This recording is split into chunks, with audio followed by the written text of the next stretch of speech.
अपना YouTube channel AFL agriculture class है जो कि BSc एग्रीकल्चर फर्स्ट ईयर बच्चों के लिए है। जैसा कि मैंने अपना इंट्रोडक्शन और सिलेबस तो बता ही दिया है। सिलेबस के बाद जो मैथ बता चुका हूँ, उसके बाद अब बता रहा हूँ biology.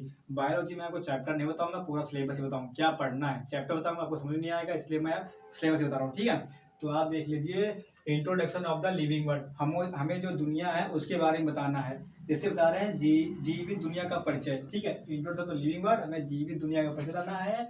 Diversity and characters of life, जैसे हमने इंट्रोडक्शन ऑफ लिविंग वर्ल्ड हो गया है। उसके बाद है diversity and characters of life, जैव विविधता। ठीक है, जैव विविधता बतानी है, जैव विविधता क्या होती है उसके बारे में बतानी है, और उसके बाद उसकी विशेषता बतानी, जैव विविधता की हमें विशेषता बतानी। ठीक है, ऑरिजिन ऑफ लाइफ, दुनिया की उत्पत्ति कब हुई, कैसे हुई, किसने की, इसे कितने कितने विच्छेद हैं, वो सब पढ़ना। ठीक है, ऑरिजिन ऑफ लाइफ पढ़ना है, और इवोल्यूशन एंड एविडेंस।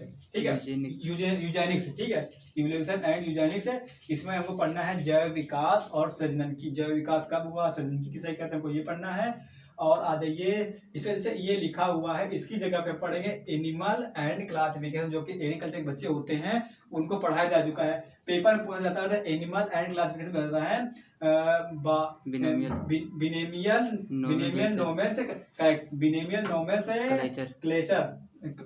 बिनेमियल नोमेनक्लेचर है, ये नहीं पढ़ा। इसका पूछा जाता है animal and classification, animal classification जंतु जगत का वर्गीकरण पूछा जाता है। ठीक है, इसमें वो होता है, इसे पढ़ते नहीं जो इंटर बच्चे पढ़ते हैं, जंतु जगत का क्लासिफिकेशन सारे पूरे आर्थ्रोपोडा, कार्डेटा, नाइटा, ये सब आते हैं। ठीक है, इसमें आगे cell and cell division, cell की परिभाषा देनी है, सेल किसे कहते हैं, इसमें कितने प्रकार के सेल होते हैं, इसमें सारे अमीबा में सब आते हैं, इसमें सेल कहते हैं। ठीक है, सेल की परिभाषा, कोशिका विभाजन से कहते हैं हम लोग। ठीक है, कोशिका की परिभाषा देनी पड़ी। ठीक है, और उसके बाद मार्फोलॉजी एंड फॉलोइंग, मार्फोलॉजी किसे कहते हैं, जो पौधे होते हैं उनकी आकृति, पौधों की आकृति कहते हैं। ठीक है, पौधों की आकृति और उनका विज्ञान मार्फोलॉजी कहता है। पौधों की आकृति और उनका विज्ञान मार्फोलॉजी ये आता है। इसमें क्या करते हैं, पौधों की आकृति और उनका विज्ञान के बारे में पढ़ते हैं, इसे मार्फोलॉजी में आता है। Seed and seed germination.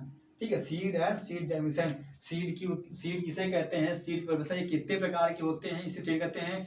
इनके जो टैग होते हैं, जो कृषि यूज करते हैं, टैग किसे कहते हैं, टैग कितने प्रकार होते हैं, जो किसानों को दिया जाता है उसको किस प्रकार टैग, जो गेहूं जैसे गेहूं होता है बोते हैं तो उनको किस प्रकार से टैग दिया जाता है। ठीक है, उनको एक टैग का रंग होता है, जो किसान बोते हैं उनके जो बोरी में ऊपर लग के आता है उसे टैग कहते हैं। वो किस प्रकार होता है वो आगे बढ़ेंगे। आ जाइए आप प्लांट सिस्टमैटिक।